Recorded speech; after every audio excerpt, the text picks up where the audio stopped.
Transformers have a dear place in my heart, and even though I'm not as big as a fan as I once was, the franchise still brings a warm feeling to my chest cavity. And as much as I tried to fight the Transformers YouTuber allegations, I think it's finally time that I make the video I've been dreading for about a year. Transformers Fall of Cybertron, a video game which is so legendary that no matter how many times I write the script, I never seem to be able to do it justice. And before I talk about the game, I want to talk about my very first experience with it. You see, when I was a tiny child in the year of 2012, I was in America on a holiday and found a game that I didn't even know had been released yet, Fall of Cybertron. Now, originally, I played the ever-loving shit out of the first game, and finding this copy of a game I didn't know had even been released yet blew my mind. Now, unfortunately, the game was region locked. No, unacceptable. So I had to wait till I was back in the UK to buy it, and I still remember where I bought it. The game store in London Heathrow Airport, and when I got back home that very night, I beat the game in a record time. I replayed that campaign so many times, it's unreal, and later when I bought my PC, it was the very first game I bought on Steam. And because it's one of my favourite games of all time, up there with Red Dead 2, Gears 2 and Portal 2, I think I've got a thing for sequels. I think it's finally time that I made a video on it, so without further ado. But not just yet, you see, before we continue, one quick note. Go follow me on Instagram so you can keep up to date with all my different projects. You can even take the opportunity to send me video ideas, and with that said, let's get right into it. To fully understand both gameplay and story for Fall of Cybertron, we need to have a light understanding of its previous game, War for Cybertron. Now, because I want to someday make a video on that game, I'll keep this brief. The first game shows the peak of the war, we see how Megatron killed the previous Prime, destroyed Iacon, and got control of Dark Energon, corrupting the planet's very core. We also see how Optimus acted before getting into power. We see him become the next Prime, and we see both the evacuation of Cybertron and the construction of the Ark. The game and story structure also laid down the groundwork for not only this game, but Dark of the Moon's tie-in game, which I previously covered. Go watch that video after watching this one. The game series is a third-person shooter developed by High Moon Studios and published by Activision and licensed by Hasbro. In both Dark of the Moon and War for Cybertron, there were two modes to play as: Robot and Vehicle. One mode played like your normal first-person shooter. Examples of this are games like Gears of War, Dead Space and Fortnite. Fucking Fortnite, man. In this mode, you could either use a melee weapon or one of 11 different guns, with larger ones and throwables being found throughout the different levels of the game. One thing I did like was how each character had different melee weapons depending on their class, with this affecting their vehicle mode weapon as well. Tanks would often have a powerful gun, but will only be able to fire once, while scouts have fast-firing machine guns. And the last two notes are how each of the two faction leaders in the game both had exclusive weapons that they couldn't drop. Megatron had his fusion cannon, while Optimus had his ion blaster. The story layout wasn't anything new for the franchise, as the game featured 10 levels, with half of them being restricted to either an Autobot or Decepticon campaign. Transformers games before this had a similar concept, with both tie-in movie games having two campaigns, which showed either faction's side of the game, or Nintendo, which made two versions of the Transformers games, which were solely dedicated to either faction. But the War for Cybertron changed this. You see, before this, both campaigns would be identical, but in War for Cybertron, the campaigns were set in a specific order and showed a full story, with the first 5 missions showing the Decepticons' attempt to gain control over the planet, while the Autobots covered the fallout of that attack. You didn't need to play the campaigns in order, as each campaign's respective first mission was unlocked from the get-go. And this new structure of campaigns didn't feel like you were playing the same game twice, as previous games had. Another note I like is that they actually invert the campaigns depending on the factions. Both end with boss battles, of course, but their flying missions are swapped, with the Decepticons' flying mission being the second one, while the Autobots have theirs as the second to last mission. Gameplay didn't change much in between games, with some of the framework from Dark of the Moon being added into the mix. The Dark of the Moon aspects that were added were specialised character abilities. And before you comment gods say that War for Cybertron had that too, it did and it didn't. You see, War for Cybertron had class abilities which could be used by select classes. These were things like barriers and amplifiers. Dark of the Moon did away with this class-specific abilities and turned them into character abilities. For example, Ironhide had heavy weapons, Mirage had his cloak, and Megatron had life drain. and this concept was ported over to Fall of Cybertron. It didn't feel as personal as Dark of the Moon's 10 abilities, as some characters have the same abilities. Examples I can think of being Starscream and Cliffjumper, or Jazz and Swindle. But I can forgive this, because with other characters, the abilities were certainly specialised. For example, Optimus being able to control Metroplex or Soundwave's Minicon deployment. While the gameplay isn't exactly the same, except for better vehicle mode controls and the added ability to sprint, as well as the nice touch of allowing the player to swap firing hand, personally, I don't know who would do this. If you use your left firing arm in this game, you are mentally ill.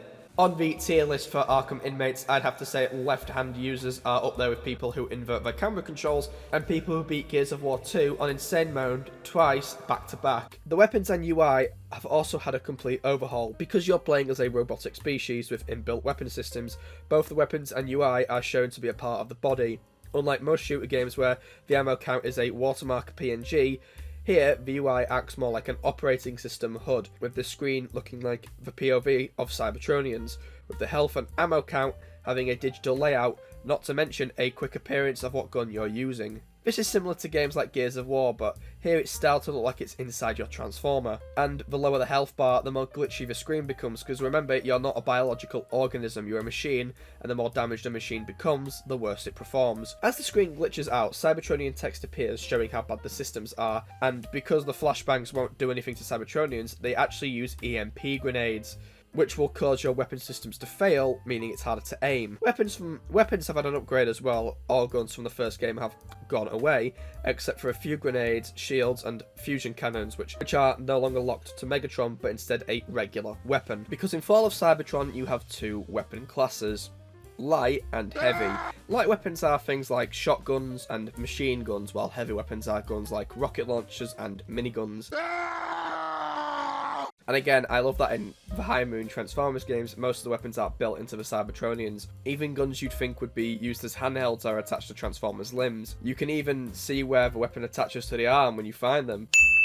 This wasn't always the case, because if you look at the game's concept art, you can see weapons like the rocket launcher were originally meant to be handhelds. Also, because the Cybertronians are all different shapes and sizes, each character holds weapons differently.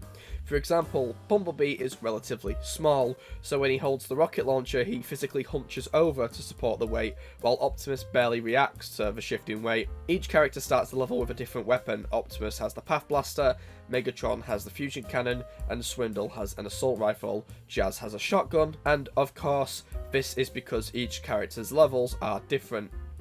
Jazz starts his level in a cramped sewer system, so he needs a shotgun for close quarter combat, and Grimlock can't use conventional weapons, so his level is melee only. And no two weapons feel the same.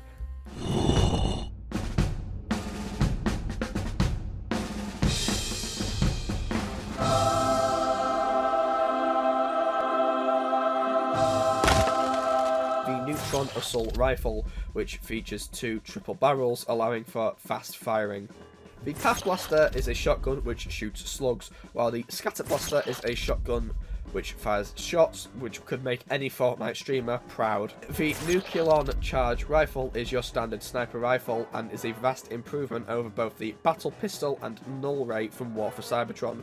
In fact, the rifle is classed as an upgraded Null Ray, and I was going to make a joke about how the dev team must all be sniper mains on TF2 because the sniper is OP, but in the game's art book, the weapon is called uber powerful. You know what you and Jane Austen have in common? You're both dead women. The next weapon on the list is the Photon Burst Rifle, which is one of the worst weapons in the game. Why would you ever need to use the burst rifle when the other automatic weapons are so much better? The only thing this gun has that's good is its health bar that tells you how much health your enemies have. But why the fuck should it matter when you can one-shot most of them? The last two main game light weapons are the submachine gun, called the Subsonic Repeater. It's okay, but the mag size is pretty small. And finally, the EDK Tech Vault Emitter, which can either be the most broken weapon in the game or the worst. The weapon doesn't fire conventionally, but instead shoots a ray of electricity which will lock onto the nearest opponent, dealing a moderate amount of damage, but because the dev team is run by John Kramer, they decided to allow it to create a chain which will latch onto all nearby targets, dealing damage to them all. The first two heavy weapons you unlock are the rocket launcher, which features rockets with lock-on, of course, and the X-18 Scrapmaker, which acts as the big brother to the neutron assault rifle, and acts as your standard minigun for all you heavy weapon loving guys. The next two are the Chaos Rift Combustor and the A4 Pulsar Cannon. The Chaos Rift Combustor was originally designed as an upgrade for Megatron's tank form, but instead found its way into the general population. The weapon acts like Demo Man's loose cannon, allowing you to detonate projectiles prematurely, and the A4 Pulsar Cannon was actually used by British soldiers during World War II. What the fuck am I reading? Okay, this weapon is literally the Scottish Resistance.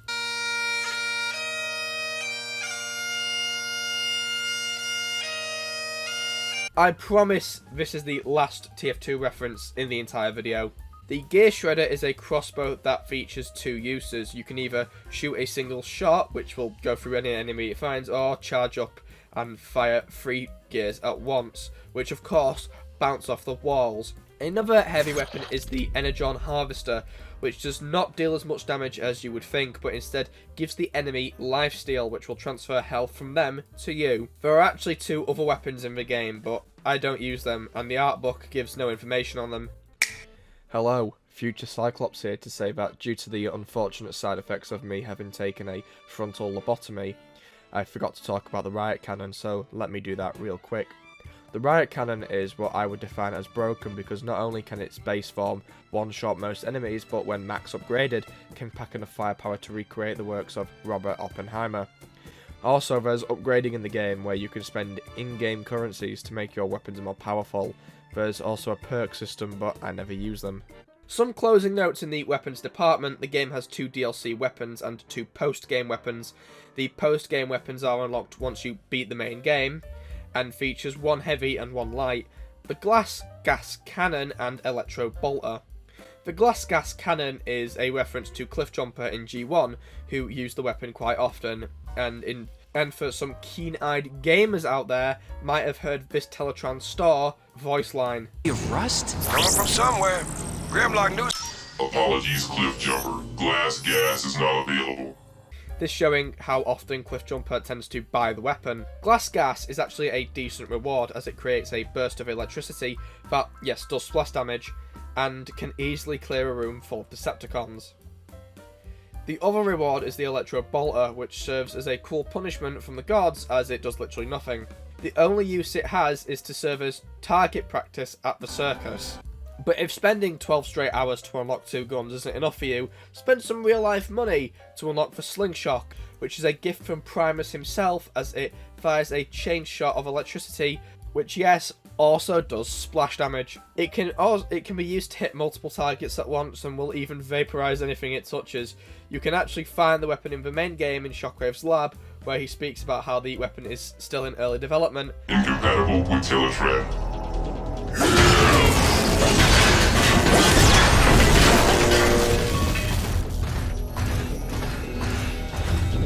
Shockwave's log. Inspired by my enhancements on the Autobots, I have decided to create a few upgrades for my personal arsenal. When finished, this gun could generate power to rival even Megatron's. And the last unlockable weapon is the Throwback Blaster, which takes the form of G1 Megatron and makes retro noises. That's literally all it really does. It's just pew pew. Other weapons in the game are AI weapons like the shotgun and rocket launcher and assault rifle. There was a lot of cut content from the game, and to my knowledge there's only one cut weapon, the Dimensional Decimitator, which would fire a... I'm not joking when I say this, it would fire a tiny black hole at the enemy which would suck everything into it, including debris, before exploding. Only 2 characters change appearance in this game, with everyone else retaining their War for Cybertron appearance. Both characters to change are Megatron and Optimus, with only one of the 2 changing on screen.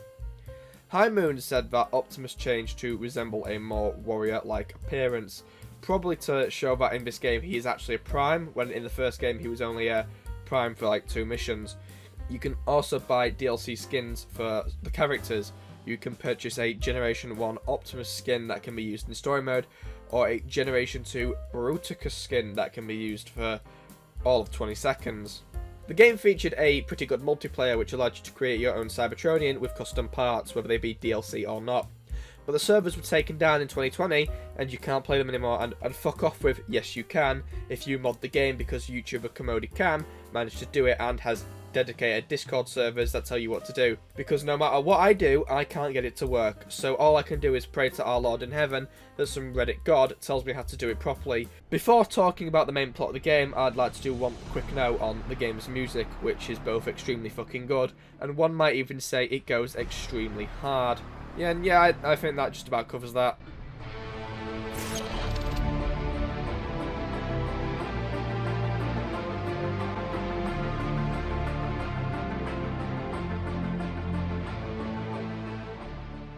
The game starts on the Ark mid-flight as it escapes Cybertron, and we see Optimus explaining to Bumblebee that they have to leave Cybertron and that whatever lies beyond a wormhole is their only hope. One of the pilots explains that the wormhole has grown extremely unstable and that it could shut down before they even reach it. Before this sets in, however, another much larger ship catches up to them, with the early warning systems alerting the bridge to an oncoming attack. As the Autobots come to terms with what's happening, Decepticon tow cables attach to the bridge, bringing a full assault with them.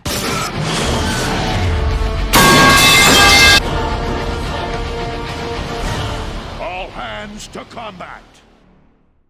Coming back online, we see Ratchet tending to Bumblebee while Optimus stands guard, while the bridge waits for a second assault. Ratchet states that B has suffered minor damage, with the only thing of note being his still damaged voice chip.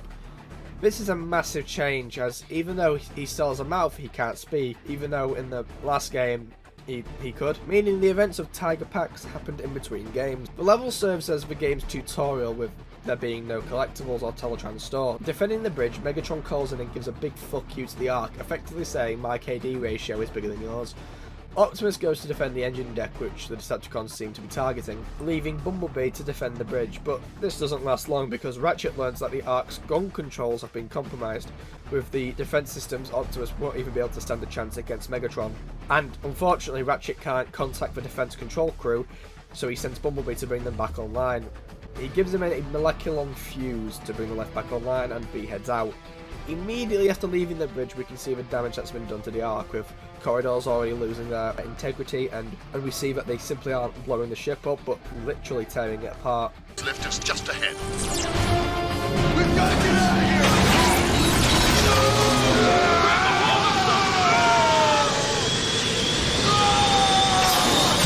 Gravity reestablished. Megatron will pay for that. Bringing the lift back online, B rides it up and gets a glimpse at the horrors the Autobots are facing, as we see Soundwave as well as other powerful cons sweep through the corridors.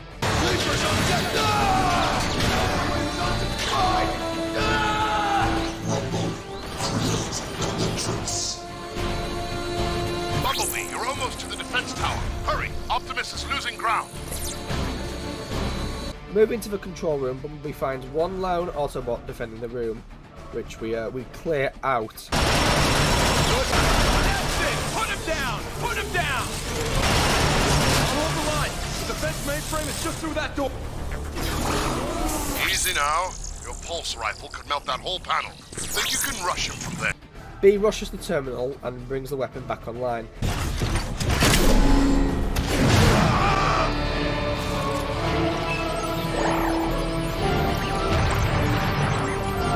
You did it! Pulse gunners, engine deck, cover and fire! Tactical readout is online. Now if I can just locate Optimus. There! He's taking Megatron head! Taking refuge in the storage room, Ratchet alerts B that the fall will have repowered up his alternator, allowing him to change forms. So he sets off to join Optimus.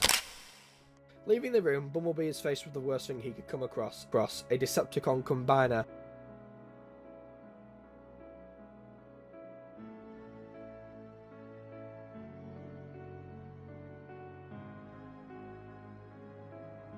Watch out! Watch out! Watch out!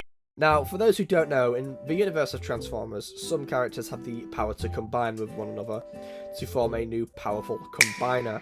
These are called combiner teams, with the most famous being the Constructicons, who combined into the combiner Devastator.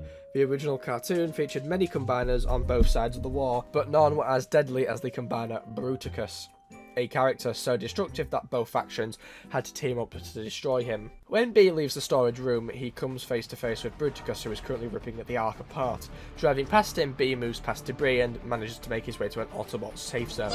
We get a good chance to see the true carnage of the battle and what firepower both sides are packing. We can also see Titan-class Autobots defending the point.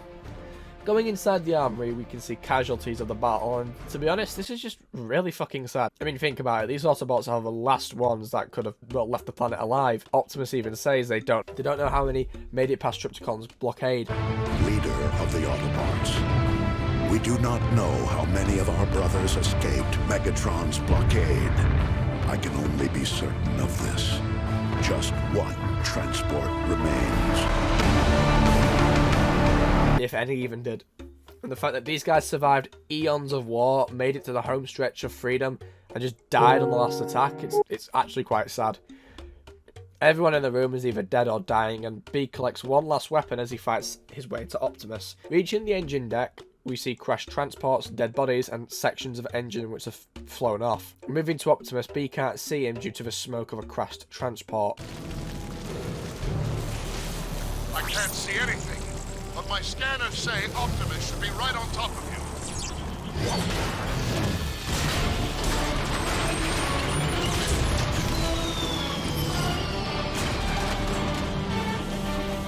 Climbing, B gets a look at what's about to happen. By the way, this is the only War for Cybertron gun that appears in the entire game, and it's in a friggin' cutscene.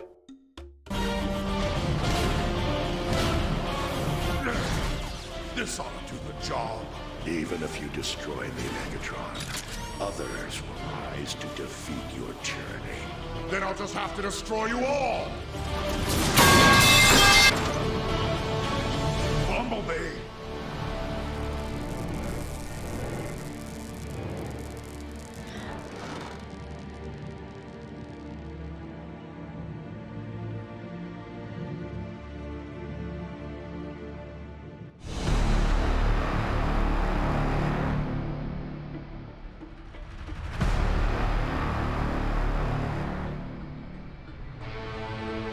Cybertron, the home world we Autobots have strived to protect from the Decepticons, can no longer sustain us. Eons of civil war have caused the greatest of casualties. Our planet's very core has shut down, halting its production of life-giving energon. Most of us have abandoned our home in hopes of finding a new life among the stars. I am Optimus Prime, leader of the Autobots. We do not know how many of our brothers escaped Megatron's blockade. I can only be certain of this. Just one transport remains. Ironhide to Optimus Prime. The last of the Energon reserves have been transferred to the Ark. Engines are online, all systems go.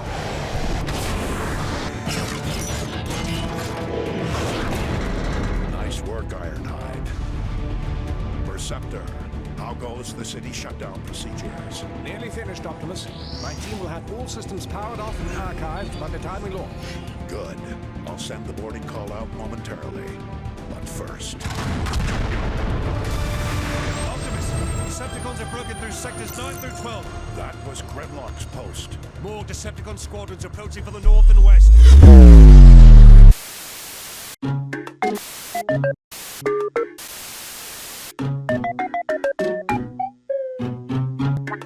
The second level removes all restrictions the first one had. For a start, it's about twice as long, and allows for different weapons to be used, as well as marking the starting point for collectibles. In fact, if you don't collect your weapon and instead turn around, you can find an audio tape.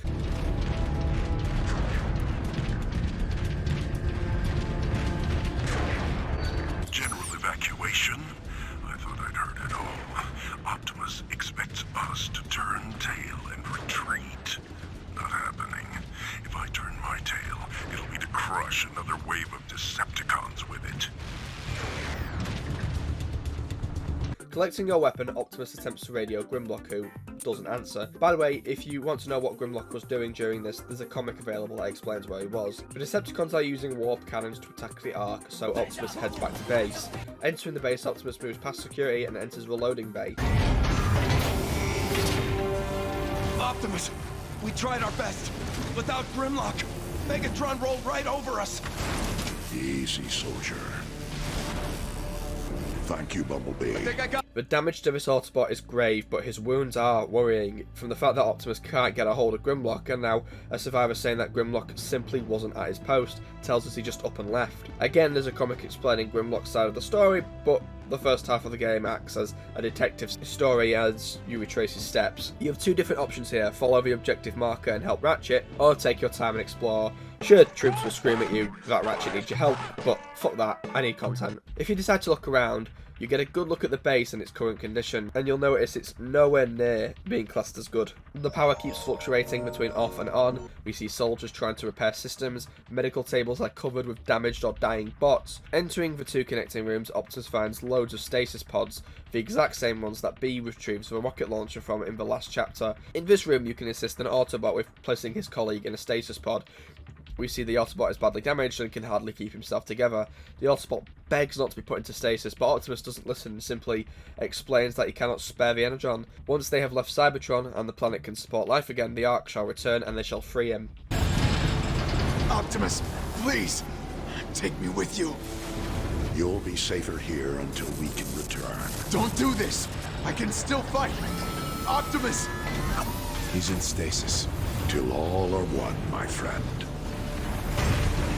While at first glance, this is a really good idea. They obviously can't take all the Autobots left on Cybertron with them, so why not put the weak or damaged ones in stasis while they're gone? But think about it, what if something goes horribly wrong? The Ark might not return, the pods might lose power, killing off all of those defenseless Autobots. And the fact that they are defenseless is a red flag in and of itself. What if, while they're gone, some scavengers attack and use them to harvest whatever energon they have left in their systems? Moving to the next room, we get a status report on the Ark and a view of the loading bay. Returning to the main room, we can talk to Sideswipe, who is ordered to prepare a flight to go find Grimlock. Also, during the game you can find these credit crates, which can be used to buy upgrades for your weapons, but some sick fuck decided to place one on this high shelf, and over a decade I have still not been able to find a way to reach it. The area is a no weapon zone. These zones are used as downtime for the player, allowing you to reminisce on recent events in the game, and when you can use your weapons again, the door locks behind you. So please, for the love of God, will someone tell me how to get this credit crate? And you know what? If someone does it and tells me how to do it correctly, I will make a video on the Revenge of the Fallen tie-in game. So there you go, the bounty's been set. Moving over to Ratchet, Optimus helps lift Silverball onto the medical table, and well, he's leaked everywhere, so he needs Energon for a transfusion. Now, I don't have an issue with this, except for the fact that later we see Silverball on the Ark, meaning he wasn't placed into stasis like all the other wounded. So how the hell is this fair? Apart from the fact that Silverball leads the aerial bots, the only reason I can see why he wasn't placed into stasis is because he was a part of Optimus's inner circle. Heading further into the base, Optimus leaves the med bay. You have two options here: help Cliffjumper save the Autobot. Together now. Almost got it! Or leave. Leaving the area, Optimus enters the armory where he finds Warpath, who tells Optimus the situation at hand. You see the Decepticons have taken over the connecting area between the main base and the nerve center, aka Autobot Command. The only Autobots in the command are Preceptor and non-combat Autobots. Speaking with Warpath, it's clear that since his last appearance in War for Cybertron, he's matured a lot. He's no longer the young hothead, but instead a more competent leader who seems to act more like a drill sergeant. Who's the slimy little communist shit twinkle-toed cocksucker down here who just signed his own death warrant? Moving to the armory, Optimus and Warpath talk about ways to retake the nerve center, and here we're introduced to the game's first weapons store.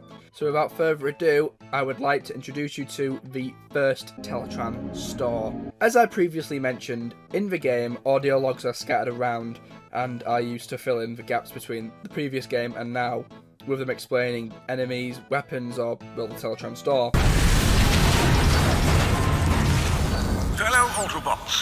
Per Technological Directive 84 Beta 1, initiated by Optimus Prime, executed by myself, Perceptor, and my team, Teletran sub-terminals had been brought back online where possible in inhabitable facilities and structures across Cybertron. Though antiquated by standards we have come to expect, the Teletran terminals are perfectly functional and efficient, and every soldier is encouraged to check in and upgrade or repair your weapons when necessary. So we know that these stores are used as weapon outposts that can be used to get weapons or refills on supplies. But the issue is that because the stores were activated all across Cybertron, both factions have access to them. The store serves a good in-game purpose, as well with them being located both before and after combat areas, they allow you to stock up either before or after the next fight. They can also serve as downtime for the player, acting as a safe space where you can get your bearings. The store uses credits to both buy upgrades for the weapons and, well, the weapons themselves. The weapons aren't unlocked by picking them up, instead you will actually need to find the blueprints for them, which can be found in either hidden areas or you can come across them simply by playing the game. Exploring the area we can find an artillery station and, well, Grimlock's quarters, which has some of the best interior design I've ever seen. His room is also the only room in the entire base to have a TV. Hey everyone, Mark Simpson again. Going with Warpath, we fight our way to the Nerve Center, where we must defend it from an oncoming wave of Decepticon reinforcements, only to find the Decepticons have planted a det pack on the Nerve Center door like it's a game of Rainbow Six Siege. Dude, how is my timing that bad? How?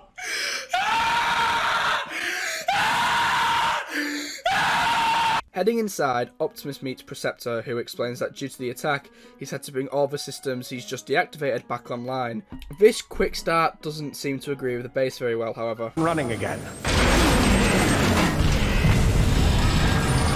Primus, there goes another molecular fuse. Optimus, if you'd be so kind as to locate another fuse. These molecular fuses are great, by the way. You can find them lying around all places of the game, and if you plug them in, you tend to find a quite nice treat. Perceptor tells Optimus that he's located some secret weapons that can be used to fend off the Decepticon attack. Perceptor tells Optimus that he's located some weapons that can be used to fend off the Decepticon attack, with the downside being that the energon the weapons will need for ammo will be drawn away from the Ark, meaning they might not have enough for launch. The other downside is that the weapons are old and cannot be activated remotely, so Optimus needs to activate them manually. With this information in hand, Optimus heads out. Fighting his way to the artillery launcher, the player can come across this audio log. Arc inspection log 1245. Sideswipe here. Transmitting to, well, whoever will listen. Which at this point seems like no one. Once again, I feel compelled to record my objection to the current specifications for the Autobots Exodus craft, the so-called Arc, the prototype Vanguard-class deep space interceptor. With insufficient armor plating and only 16 particle combustion canyons and 16 laser emitters, it is apparent, to myself at least, that only the craft's propulsion system is adequate to the task at hand. Clearly, the Ark is intended to simply outrun any hostile craft. Good fortune. This audio log speaks volumes as to the overall feelings of the Autobots. In more modern times, it's commonly shown that the Autobots don't feel all that happy with Optimus Prime's leadership. Not many of them were happy with leaving Cybertron, and as we see here, Sideswipe says that the Ark is nowhere near ready for takeoff. It's too heavy, doesn't have good shields or defensive weapons. In fact, the only thing Sideswipe says the ship did right is its propulsion, but we see from the first mission that Sideswipe was sadly right about everything else. And judging from the fact that he thinks this report will be a formality and nothing more, and will probably be ignored, shows us that Optimus really isn't interested in what the general population has to say, but is simply hoping that what he's doing is the right thing. Moving to the weapons control, we are introduced to the new enemy type, the Leaper. Before this encounter, there were only two enemies we had to worry about, the drones and the shock troops. The drones are your normal video game NPC. They pack a rifle and go down with about half a mag, while the shock troopers are bigger and stronger, taking a full mag, and unlike the drones, the shock troopers will pack scatter blasters, meaning they like to get up close. The Leaper will act completely different, and if you're vigilant enough, you can find an audio log explaining them just before your first encounter. Battlefield log 4578. Leapers. There's a whole platoon of them activated. If you're listening to this, turn back and avoid engagement at all costs. These things are as savage and brutal warriors I've ever seen. But if you must face them, Always keep moving, and try to engage them from behind. Their armored claws make a head-on attack a waste of energon. As the audio log mentions, Leaper will use 3 attacks, which are all melee based. There's the aforementioned Leap, allowing them to close gaps on the battlefield, a Swipe attack, and their Charge attack. Their only weak spot is the jet boosters on their back. They can be killed with normal body shots, but unless you're packing something strong like a fully upgraded riot cannon, it's difficult to take them down. In fact, if you're vigilant enough, you can actually see them during the first mission of the game. The Leaper is apparently a new addition to the Decepticon army, and is supposedly a successful project from the Decepticon scientist Shockwave. Go check out his video after watching this one. Reactivating the artillery weapons, this gives us access to the first in-game ability. Using this power allows Prime to call in a mortar strike, which will take out most things in its path.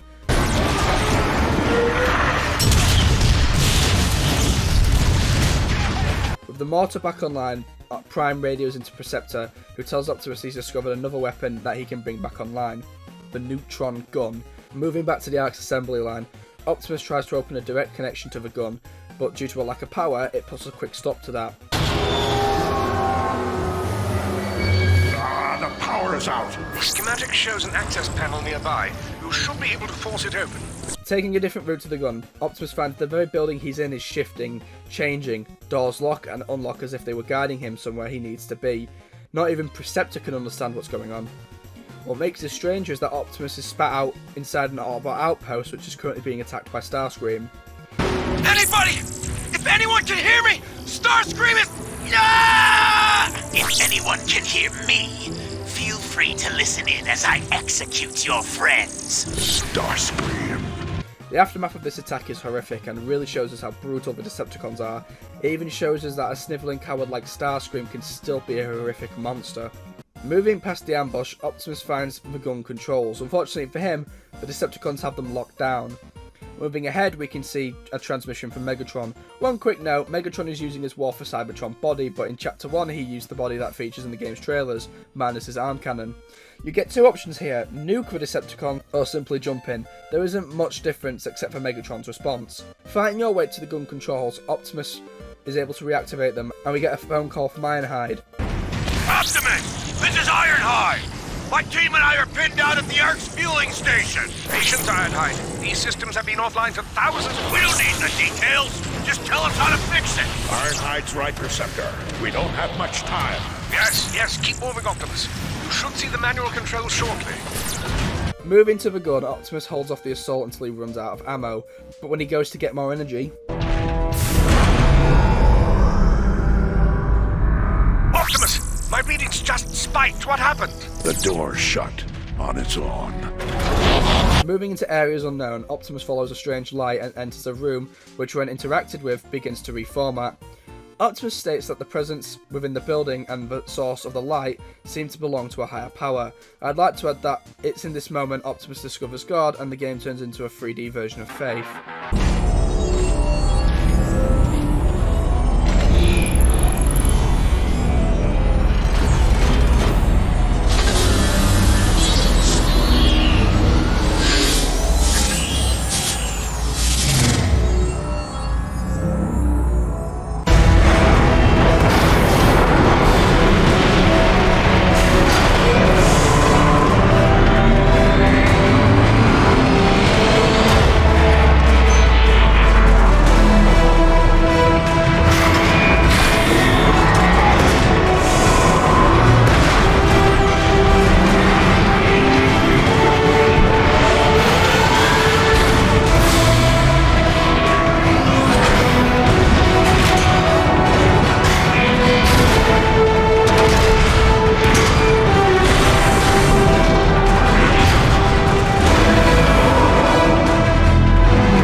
heeds the call of the last prime.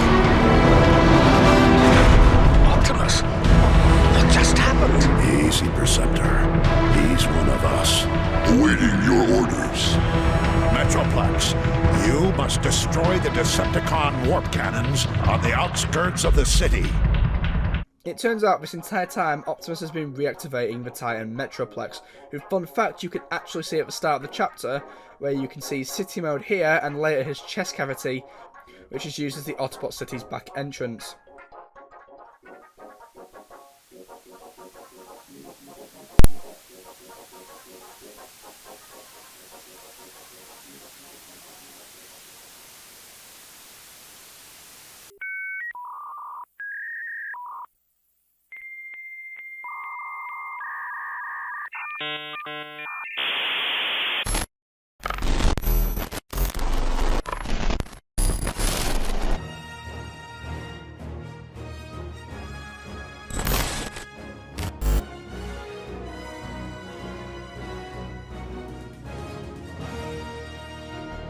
Moving through the Icon ruins, Optimus decides to use Metroplex to destroy the warp cannons that have been placed throughout the city.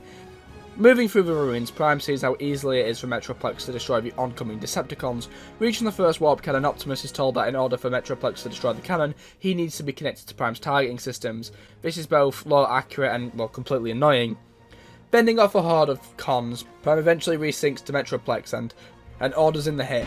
Awaiting your coordinates, Optimus Prime. Metroplex, take out that warp cannon! Consider it done.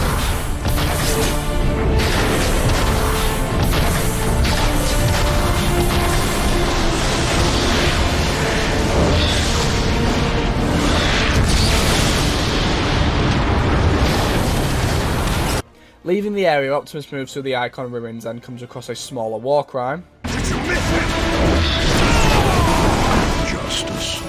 Notice how Optimus says that the absolute murder of these troops is justice, but how can this be true justice when we find out later in the game most of the Decepticons follow whoever's in charge because of the pay, and we know that for a fact Decepticons such as Thundercracker only follow Megatron out of fear. And Optimus isn't exactly innocent either. It was his arrogance that caused Megatron to corrupt the core of Cybertron, which led to the whole mess in the first place. Continuing on, Prime receives a radio signal from a damaged Autobot transport. Heading down for the rescue, Prime finds the crash site, but no crew, and further investigation reveals Warpath, who is struggling to hold off a Decepticon attack. Heading into the wreckage, Prime finds multiple wounded and better weapons. Optimus asks Warpath why he didn't go to the Ark's defense, like he was ordered to, but Warpath says he never made it. During the attack, Warpath notices the nearby warp cannon has stopped firing at the Ark, but instead has turned its sights to the plaza where we're located. So racing across the plaza, Optimus and Warpath clear the way, and Prime orders a hit. I'm Primus!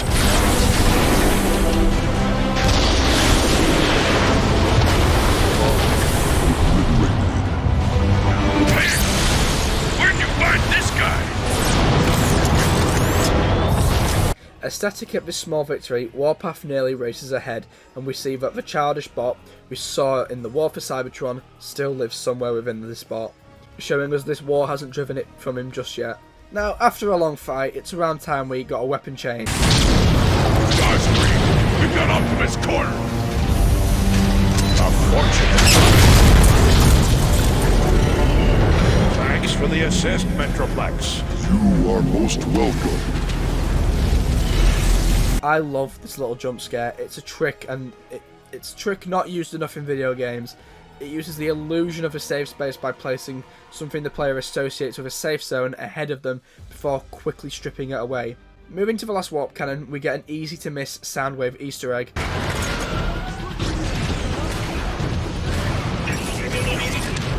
Soundwave superior, Autobots inferior. As well as a horde of Decepticons to fight through. And by the way, I don't know, but this fight is harder than all of the Souls games combined. Even if you throw Metroplex's weapons at the cons, a shock trooper will still one-shot you from a literal different time zone. Clearing the zone, Optimus calls in the hit. Final warp cannon. Let's finish it. Yes, Prime.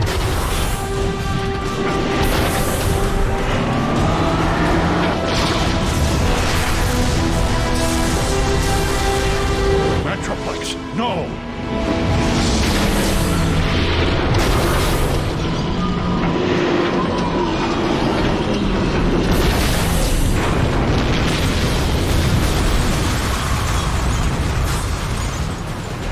Optimus! The Ark ship! It looks like the cons have wised up to the current strategy, so Optimus heads in to destroy the base by hand. Moving inside, Optimus is told the Ark cannot hold out much longer, and Optimus moves closer to the cannon.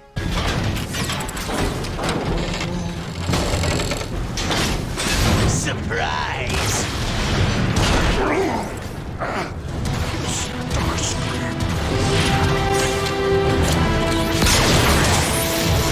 No, you don't!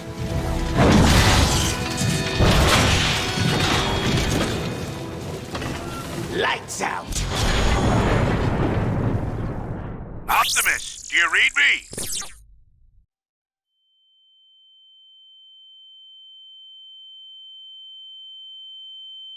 Waking up to both Onslaught and Brawl, two members of the Combaticons, the same bots who make up part of Bruticus, Prime is brought face to face with Megatron, who speaks as if it's the first time they've met in a long time.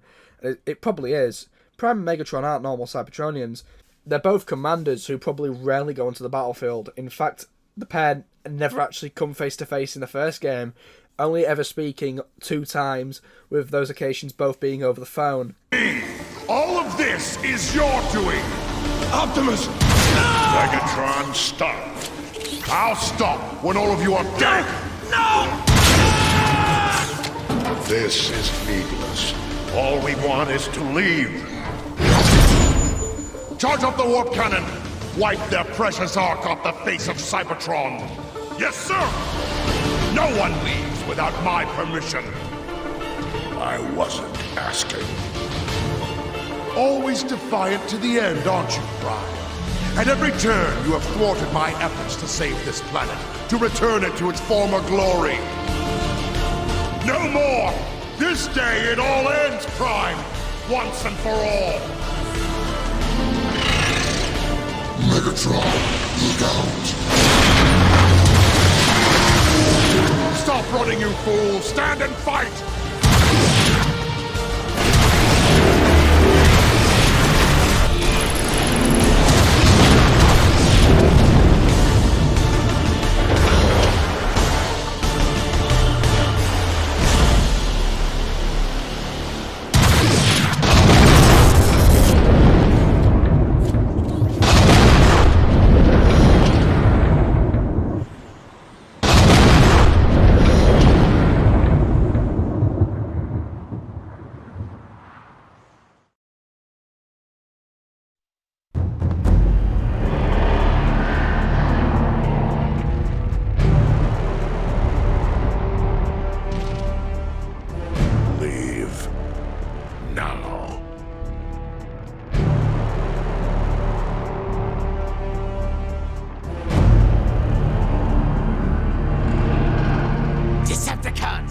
Megatron has perished, betrayed by his foolish pride.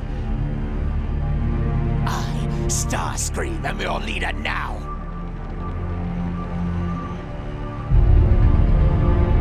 Decepticons, return to base!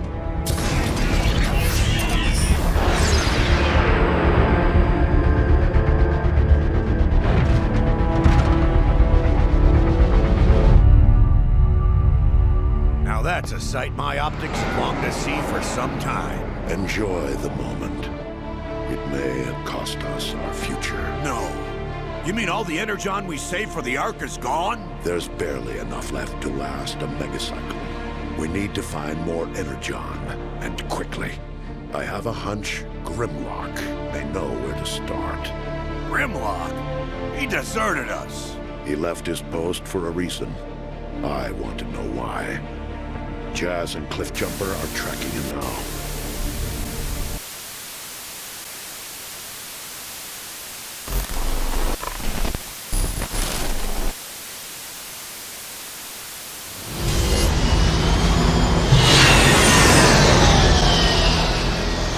This is as close as I can get to Grimlock's last known location until the rust storm clears up. It'll have to do, Sideswipe. You ready, Cliffjumper? Always. Try not to have too much fun without me. Alright, just keep your channels open in case the rescuers need some rescuing. Let's do it.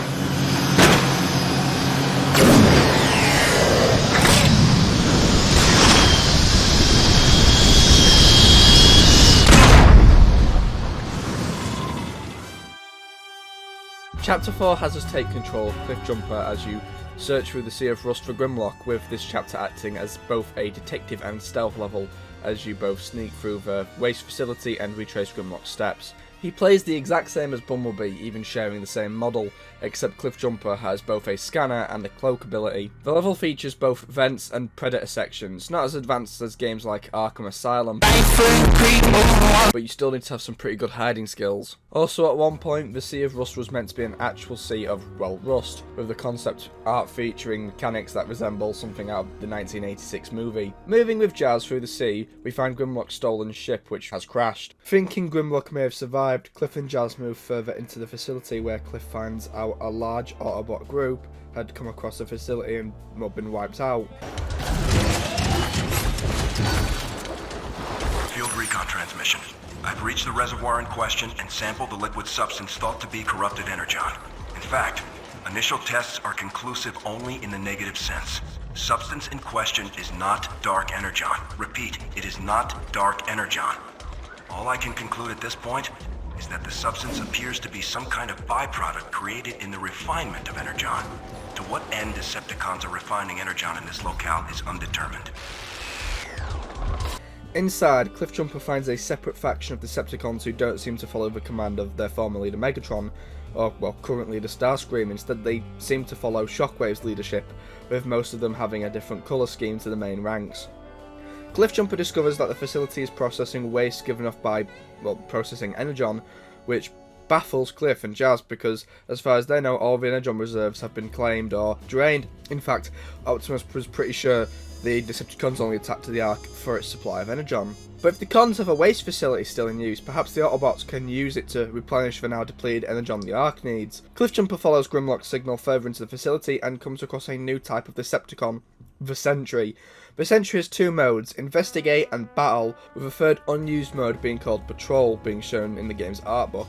The Sentry is another of Shockwave's successful experiments, and just like the Leaper, they are very powerful. In Investigation mode, they will scan a room with a laser, and if they see you, they will enter Battle mode, which increases their overall health and equips them with two powerful cannons. They can easily kill Cliffjumper. Just like the Leaper, they can't be killed head-on unless you use a powerful weapon. Instead, you have to sneak up behind them and perform a stealth execution. They're effectively a better version of the dogs in the Dark of the Moon tie-in game. Heading further inside, Cliffjumper enters an archive room and takes a look. Inside the archive room, we see a tower with a portal above it. It seems similar to the wormhole we saw in the start of the game. We get a good look at our solar system, strangely enough, with Earth being focused on. The way we know this is Earth is because of the landmass on the planet, which resembles Pangaea, the supercontinent that covered the Earth during the Mesozoic and early Triassic period, around 300 to 200 million years ago. During the mission, it's revealed that the waste facility was constructed around ruins that originated from the ancients of Cybertron, who apparently have access to technologies that are unknown to modern Cybertronians. Sadly, it would appear the Decepticons rediscovered the area first. Reuniting with Jazz, he's taken out by a rust storm, so heading into the rubble, Cliffjumper must find his way to Jazz. By the way, quick tip for these stealth sections. If you use the vents and ignore the scraplets, your scanner activates and will mark all nearby hostiles. After reuniting with Jazz, he and Cliffjumper sweep through the facility, continuing to follow Grimlock's trail. The game introduces us to a new enemy type, the Sniper. The Sniper will attach to walls and, well, snipe. Jazz finds that his signal leads into a newly sealed hole. So, with the help of some high-powered explosive waste, Jazz takes a hold of the investigation and heads down. I'll take the plunge. Later! That's cheating!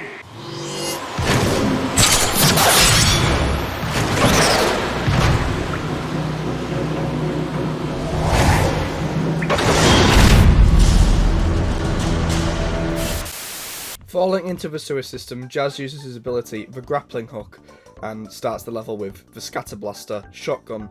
You can't change it until you're out of the sewers, and to be honest, you don't really need to. Heading further down the rabbit hole, Jazz locates a member of the Lightning Strike Coalition, aka Grimlock's team. Jazz finds the body of Sludge, who's been attached to the wall in some sort of stasis lock. He's been drained of most of his energy, with only enough left to play his final transmission. He's pretty messed up in a stasis lock. Might be enough energon left to tap his memory core.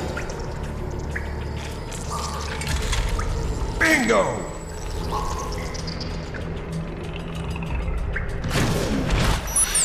Stop your whining, Sludge. We need to call for backup. There is no backup, Slug. Oscar doesn't even know we're here. They're back! And coming in fast! There's too many of them! Stand and fight! Cliff Jumper, you catch any of that? You mean the screaming? The horror? Followed by more screaming? Yeah, that'd be it. Entering a chamber, Jazz comes face to face with what took down the team, the Insecticons, and there's a lot of them.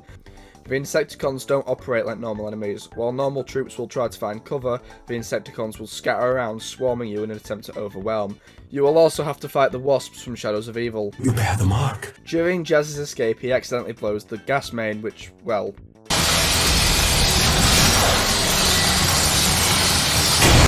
Outside, Ace! You there? Yes! Yes! Must be in trouble. I gotta move!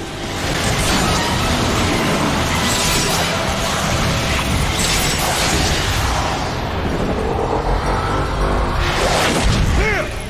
Jazz! I'm trapped! Get ready to move, Cliff. I'm pulling the plug.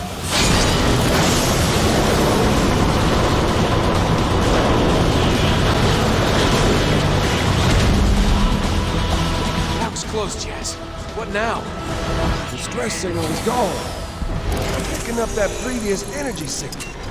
Moving through the ruins, Jazz and Cliff find themselves in front of a massive energon reserve, possibly being the very last one on the entire planet. But we can also see the tower from the archive, which is doing two things. One, firing into the sky, and two, it's guzzling all the energon up. Moving into the facility, we swap our shotgun for a sniper because now instead of dealing with close range, everything's spread out. After a light bit of tomfoolery, we fight our way inside and end up in Shockwave's lab, which is rather ugly. Entering the stronghold, we come face to face with Shockwave, who is talking to Starscream, who wants Shockwave to refine the energon and move it to Kaon, the Decepticon capital city, while Shockwave thinks that the secrets of the tower could be the key to winning the war. Fighting off an attack from Cliffjumper, we overload the tower, causing it to melt down, meaning the rescuers need rescuing. Sideswipe! Someone call for a ride?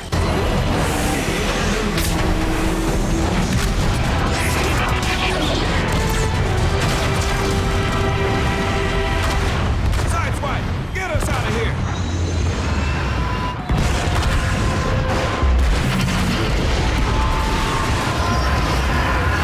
You guys have been busy. Radio Prime, we got big news.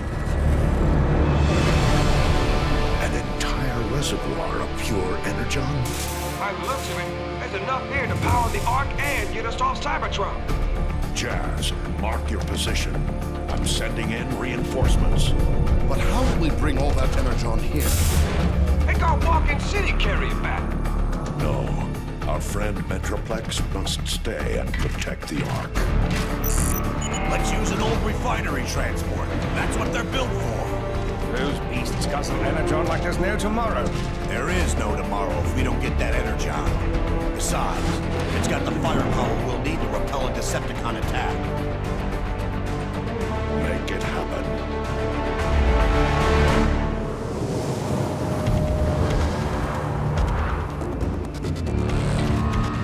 Load it up! Let's hit the road before the Decepticons get antsy. Yes, sir.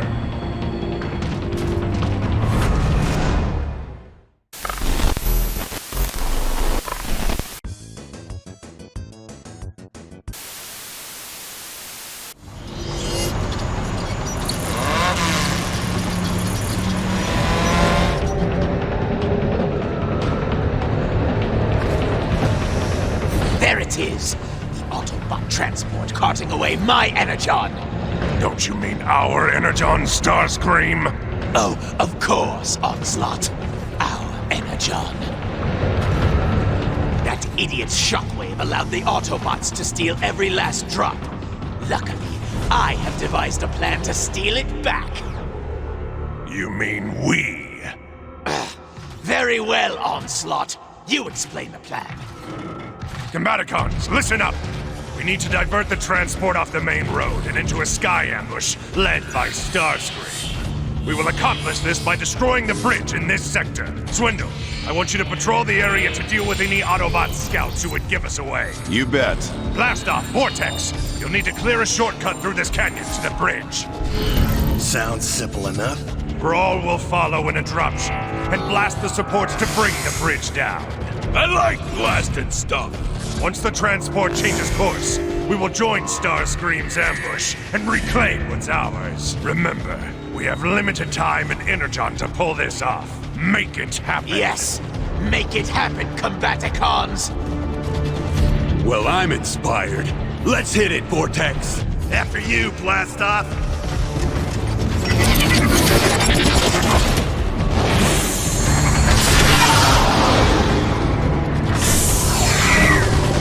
Chapter 6 is the midpoint of the game and is the starting point of the Decepticon section of the game, with the Autobots having stolen the energon that Shockwave was safeguarding. The Autobots are using an energon hauler, who, according to the game's art book, is Broadside. So Starscream, with the help of the Combaticons, has formed a plan to get the energon back. First, Vortex and Brawl will blow out the supports to the bridge, causing the Autobots to take an alternative route.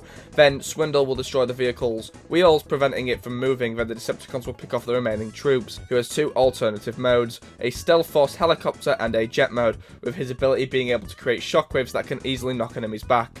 There were plans to put triple changes in like Stinger, with concept art even being made, but he likely wasn't added due to the issues of his vehicle mode. A triple changer like Vortex could work since both his alt modes can fly, but Stinger has both a helicopter and car alt mode, so he likely wasn't added to keep the gameplay simple. In this level, we'll get a real look at the Sea of Rust, which looks like it's seen better days. Audio logs we can find don't know what happens to the ancient civilization.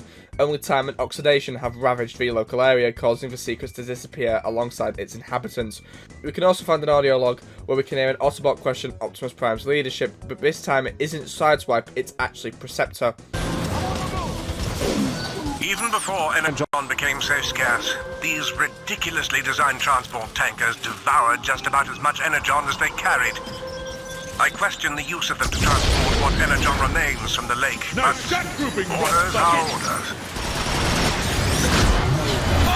Moving through the Sea of Rust, Vortex meets up with Brawl, whose artillery mode begins to fire upon the bridge. Even though the Sea of Rust isn't home to either faction, it appears the Autobots have taken a hold of the nearby structures, allowing them to activate the bridge shields. So fighting his way past drones and tanks, Vortex disables two of the shields, allowing Brawl to detonate them.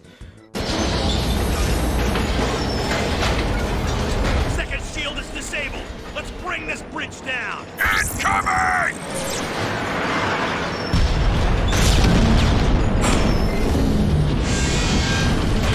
Structural integrity critical. Adjusting internal stabilizer.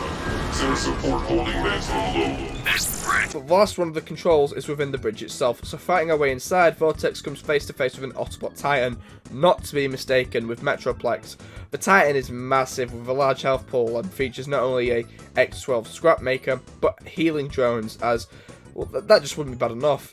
They're just as bad as the Leapers we faced earlier, but this time they have the benefit of self-healing. But we take them out just like the rest, because unlike them, we have plot armor. The charges are set.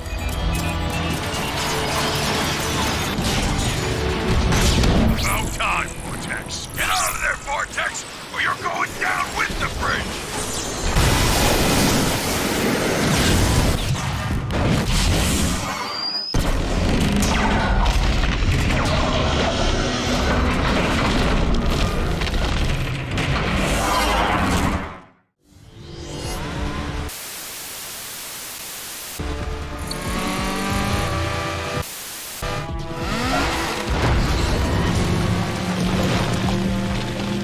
Finally, the bridge is destroyed.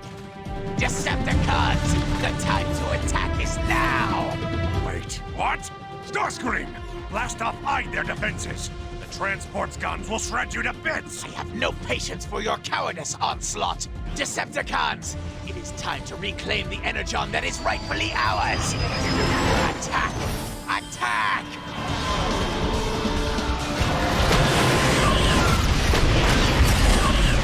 Idiot! Blast off, Swindle! Time to salvage this mess. We're moving into position now, Onslaught.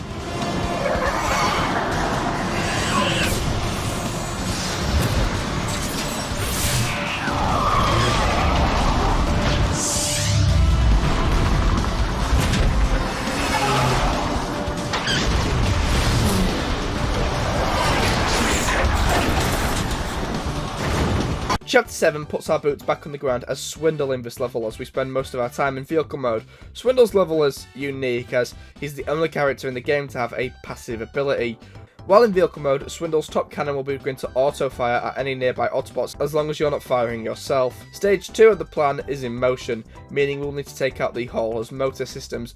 Destroying the back-end motors, Swindle attacks rather a lot of attention, and if half the Autobot army isn't enough to deal with, the Hauler starts to pass over some acid pools, meaning if you don't drive carefully, there's going to be some major problems. Destroying the motors causes the Hauler to halt, but before step 3 of the plan can take place, the Hauler switches to Sky mode and takes off, which will probably burn more power. Grappling onto the ship, we come across the first gun. The guns themselves are way too big to be destroyed by any weapon we have access to. Instead, you'll need to lower the blast shields and destroy the weapon's ammo supply. On the way to the second gun, Starscream calls off the attack, stating the Autobots have far too much firepower, while Onslaught pleads with Starscream, stating that if they hold off the full frontal assault and simply wait for Swindle to deal with the second AA gun, they can board the ship. Starscream ignores this request. In a desperate defense, the Autobots destroy the controls to the last gun's ammo supply, causing Swindle to board a dropship and use its firepower to destroy the weapon itself. Even with the gun being destroyed, it's too late as most of the attack has fallen back. With one last ditch effort, the Combaticons combine. To take control of this ship. Combaticons, combine into Bruticus!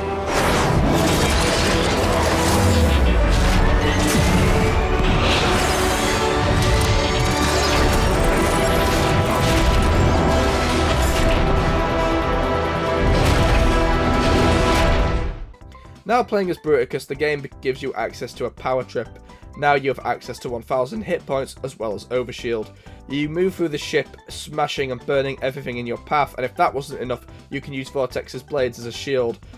Destroying much of the engine deck, you cause the ship to fall out the sky, so with one last offensive, you storm the bridge and attempt to control the descent.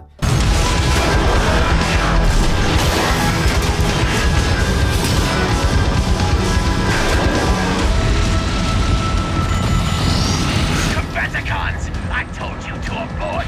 The mission is lost! Who are you to defy me? I've heard enough of his orders.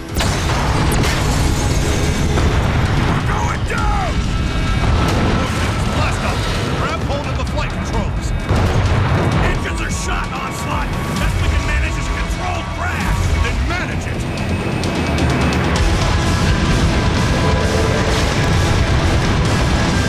We're too steep! Pull up! I'm trying! Brace yourselves!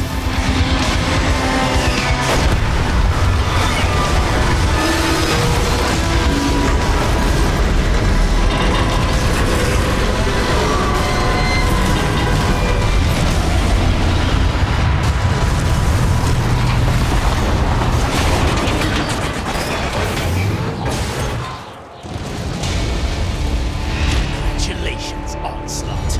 As a result of your failure to obey my orders, you and your Combaticons destroyed half of the Energon supply in that crash.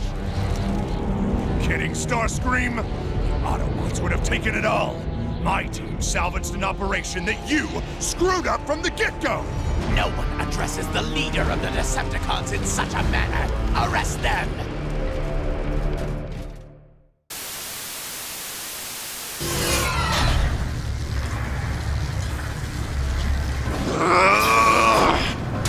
Look at this. What is this place? Soundwave's old workshop. Just dump your trash anywhere. He doesn't care. Uh-oh. He started. We better get moving.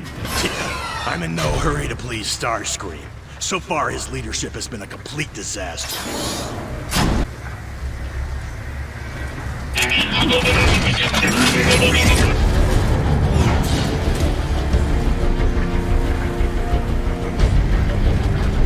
We start the level as Soundwave as he begins to work on something. Using Laserbeak, he collects a tech vault emitter. We restore power to the shop, which has seen better days. Autobot corpses line the walls and floors. We see spare parts lay on conveyor belts. In the centre of the room, we see both the legs and torsos of a Cybertronian, with the body resembling the architecture of Kaon itself. The body is more spiky and cleaner than anything seen in the game, meaning it's clearly brand new. The next step is to attach the arms to the body. To attach the limbs, we need to wait for the power cycle to reach its peak. speak. After the limbs have been added, we deploy Rumble to find the brain module. With that attached, there is one last step to power him up. Using the emitter, we power him up, Megatron, and using a hit of Dark Energon, we bring him back to life. The power of Dark Energon fuses itself with Megatron, as we see. It's even fused with his operating system, which gains a thick purple outline. His body itself seems to pulse with it, even though he may not be able to command it like he did in the last game. It appears to still flow within him. Dark Energon is an extremely powerful version of Energon, which, if controlled properly, can enhance the strength and power of others. But it seems to be in short supply, and if you're vigilant enough, there's even notes to it throughout the game. Now back, Megatron heads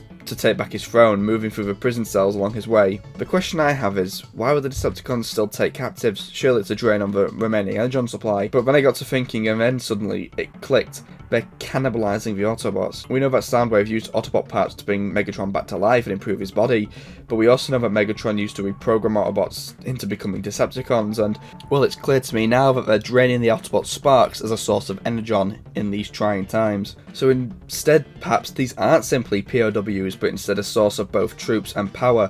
We know the cons experiment on their own with the evidence being found with the Sentries and Leapers, and it would explain how the cons have a lot of resources when compared to the Autobots. Moving ahead to the Gladiator pits, Megatron tells Soundwave to contact Shockwave and the other loyalists. The entire Gladiator section is a reference to Galvatron's arrival in the 1986 movie. In fact, all the character designs are revamped G1 designs. Fighting your own troops, you eventually dethrone Starscream and 3 of the other Combaticons.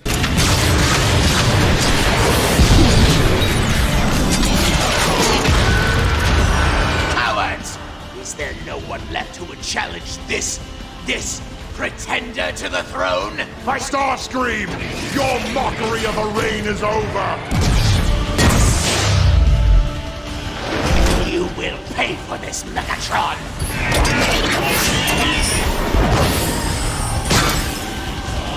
You want us to chase him down? Finish him off? He is not worth the time. Starscream's penchant for self-worship has severely drained our energon supply. What's the plan, sir? Before my attack on Autobot City, Shockwave informed me of a discovery in the Sea of Rust. He is on his way now to report. Yes, Lord Megatron. Decepticons! Megatron has returned! Heading to the shuttle, we see that the cons have already begun destellanization proceedings. Because of Starscream's idiocy, he's drained much of the resources that Megatron had saved, so in one last-ditch effort, Megatron consults Shockwave about his plan. Turns out Shockwave built a replica of the tower he found in the Sea of Rust, inside Kaon, and plans to head to the planet Cliffjumper saw in the Hall of Records. Shockwave says that they can transport the raw energy from Earth to Cybertron and reboot the core. All they need is a ship capable of getting them there. Turns out Megatron knows of just the ship.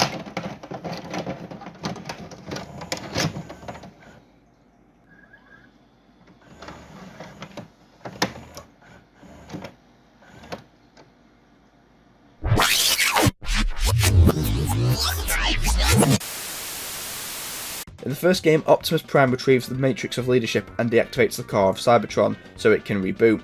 Given Cybertron won't be able to support life, the new Prime gives a general evacuation order. With thousands of ships fleeing the planet, each carrying energon, which has recently become a finite resource, Megatron deploys a countermeasure, an orbital cannon used to destroy thousands of escape crafts. Deploying the area bots to take the station down, a discovery is made. The station is alive. Turns out the station is the Titan-class Decepticon, Trypticon, the same class of bot as Metroplex. Destroying Trypticon's T-Cog forces him back into robot mode, casting him back down to the planet, allowing for Optimus to finish him off. In the present, Megatron has a plan to find Trypticon's body and harvest his energy core for fuel, allowing them to travel to Earth. It's actually ironic. Both sides plan to leave the planet. The Autobots have an escape craft but no destination, while the Decepticons have a destination yet no escape craft. Heading to Trypticon's crater, Megatron finds the Autobots have occupied the area and planted anti-aircraft guns in the surrounding zone. Moving through the wreckage, Megatron surprises some Autobots. Throughout the level, you can actually hear Autobot communications, but if you listen, you can hear the pure dread and fear as they try to figure out how Megatron managed to come back to life and how to stop him. You're only one bot, but you can hear them attempting to throw everything they have at keeping you back, but it simply isn't enough as you slaughter your way through the crater. Moving to the forward operating base, Soundwave leads Megatron to the Autobots base. With the help of Bruticus, Megatron breaks his way through. Fighting your way in, Megatron eventually finds his way to the Autobots communication station. Are the reports confirmed? Here's your confirmation! Megatron, you're functional. Never felt better, Prime. If you're here for Trypticon's power core, then your cause is as desperate as ours.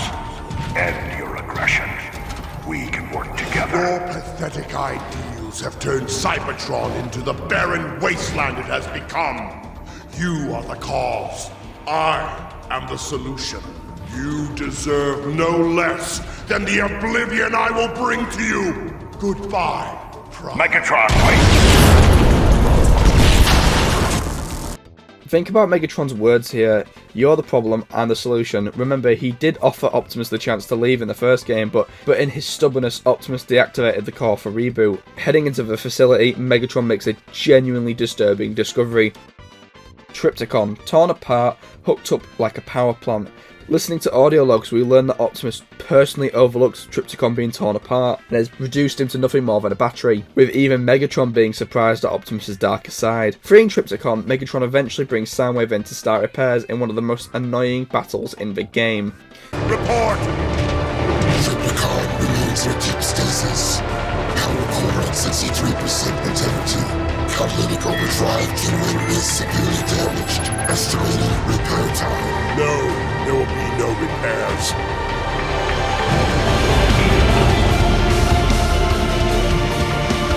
Trypticon, if you can hear me, understand this is not a rescue mission. Despite your great power, you failed to destroy the Autobots. You failed. Henceforth, your chassis will be altered and redesigned to my specifications. Megatron, in his damaged state, Trypticon's alternate form will become permanent. All the better. Soundwave, initiate the Nemesis Protocol.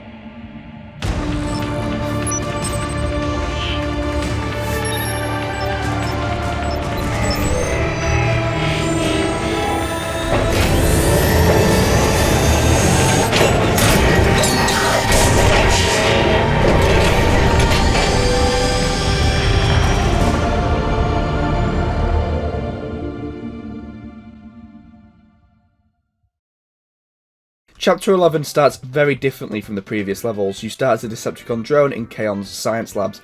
The base is on high alert. Someone is attempting to access Shockwave's logs. Exploring the lab, we see some Decepticon alerts, but moving into the base, it becomes even harder and harder to see due to power outages caused by Shockwave's space bridge tests. Moving into the base, we follow a trail of espionage until... That idiot finally got what was coming to him. Do tell.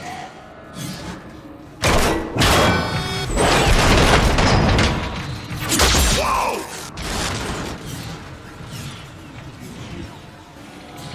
Who's there?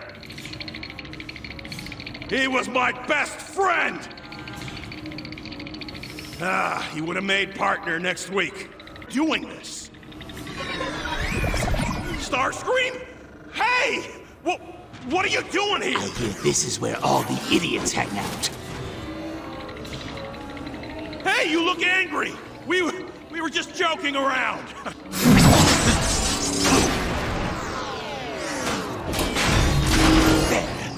According to these data logs, Shockwave's latest experiment is in the central tower. This is Starscream's level, and just like Cliffjumper's level, it's focused around stealth. I like the level as it shows Starscream's competent side. He may not be the best militant commander, but he's a competent warrior. He knows when to strike. We even see him get the drop on a fucking Prime earlier in the game. The objective of the level is simple: access 3 data pads and find Shockwave's private experiment. From what we know, the test subject we're after is some type of experimental soldier built for combat on the new planet. Heading through the labs, we get a better look at Kaon. We see how big Cybertron cities can actually be. The level is full of secrets, with the best one being the ability to find Starscream's crown. You can also change the security terminals so they can target NPCs instead of you. After destroying the security terminals, we can head into Shockwave's labs. Entering the test chamber, we can see the subject, Grimlock. Shockwave's latest monster, torn apart, rebuilt from the inside. All we have to do is free him. You picked on the wrong... So... you are the one called Grimlock.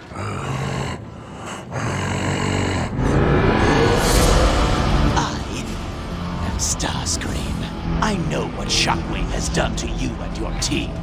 I've scanned his logs. Looked excruciating. I bet you're just chomping at the bit to pay him back. But what is a Grimlock to do? Surely Optimus has written you off. And you're entirely too stupid to think for yourself. Pathetic. You will swear your allegiance to me. You will do my bidding. And in turn, I will set you free. No, thanks. I'll free myself! Wait! I can help you!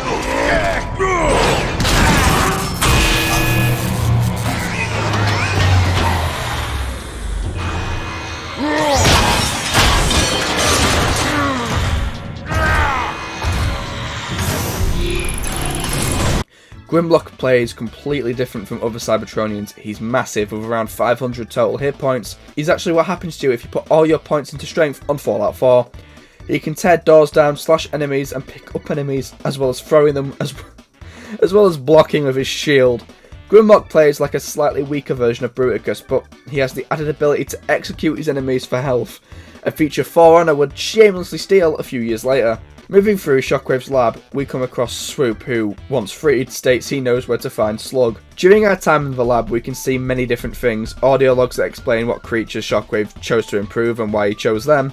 Scanning Shockwave's logs, we see he's been busy modifying the Insecticons, explaining that since the core of Cybertron shut down, many of the subterranean species have come to the surface in search of fuel, with only 3 of the bugs being resistant to Shockwave's manipulation: Hardshell, Kickback and Sharpshot, who are stated to be the original 3 with no known origin. In the original G1 cartoon, it's explained that the original Insecticons were simply random bots who fled from the Nemesis ship when it fell to Earth, and over the span of 5 million years adapted to the living conditions of Earth, them being able to eat anything and convert it to matter, allowing them to reproduce. Moving into the next chamber, Grimlock comes face to face with Hardshell. Slug's cell is already empty, with him already breaking free.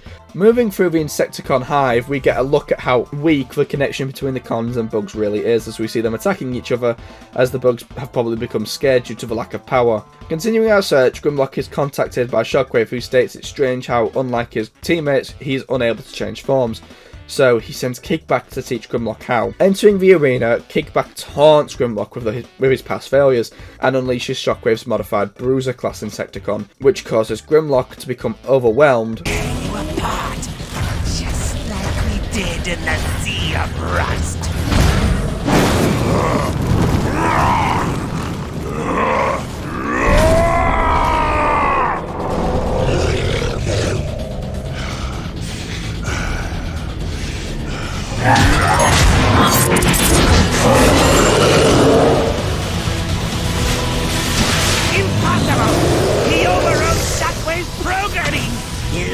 In his alt mode, Grimlock works completely different to normal Cybertronians. Instead of being able to press the F key and change form, you'll have to use your ability, which of course means you can spend only a limited time in Dino mode. Dino mode is broken as fuck. It allows you to execute any enemy you weren't able to in robot mode, as well as shoot fire. After yet another movie reference, we meet up with Slug, who states he knows where to find Snarl, so fighting our way, we find Snarl, and after a short fight, we find Snarl with Sharpshot, who is going to town on him. Moving to safety, Grimlock and the others discover Shockwave's plan. Contacting Prime, Grimlock brings him up to speed before heading out to stop Shockwave himself. Approaching Shockwave, Grimlock is taken down.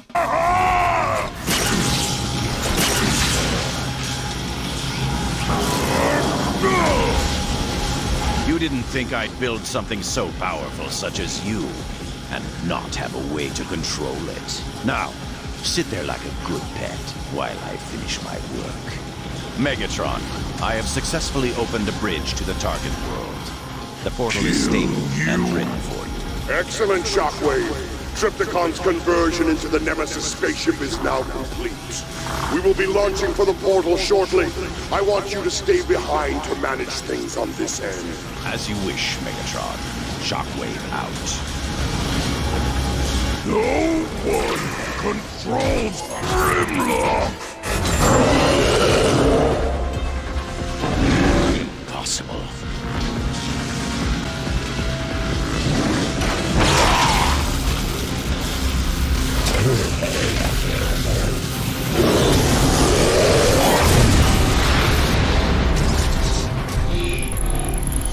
Attacking Shockwave, Grimlock begins a meltdown on the second tower.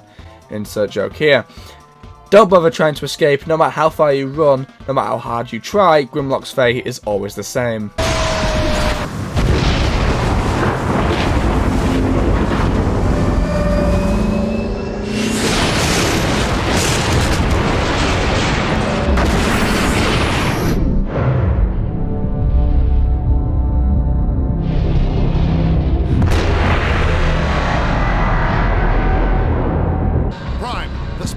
Grimlock identified as becoming unstable. How much time do we have? Impossible to know. The sooner we launch the Ark, the better. Optimus, take whatever spark that remains within me. Use it to light your way across the stars. Metroplex, my friend. You don't have to do this. There's no guarantee you have enough energon to even get us to the space bridge. This is my choice.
Till all are one.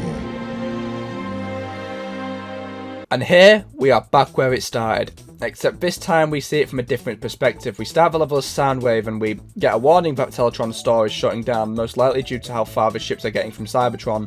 Heading onto the Ark, Soundwave leads the first wave. Fending off the Autobot defences, we are given help from Megatron, who gives us heads up. This really helps show the dynamic between Megatron and Soundwave.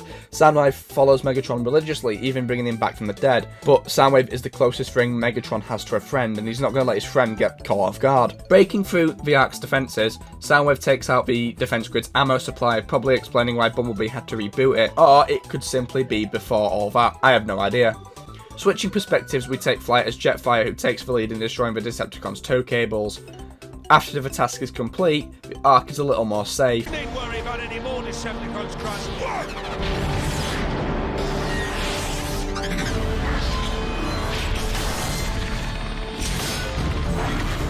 We're back in control of Bruticus, who is ordered to destroy the engine deck, and moving through the deck, the Combiner lays waste to the entire ship. And in a really nice switch, we're given control of Jazz, who must now move through the chaos we just caused and must fight Bruticus, who we were just controlling.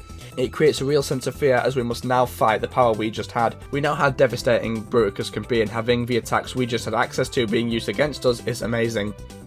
The last battle of the game gives us a choice: play as Megatron or Prime. There isn't much difference aside from the ending or HP. Both Prime and Megatron play the same. It's a sword fight to the death with shields for defense. The fight shows us the relationship between Optimus and Megatron as we see the divide between the two. Optimus gives Megatron the chance to stand down, while Megatron berates Prime, saying that he made him. No matter what you do, the ending is the same.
And that's it. The game just ends. Your reward is 20k credits and 2 new guns.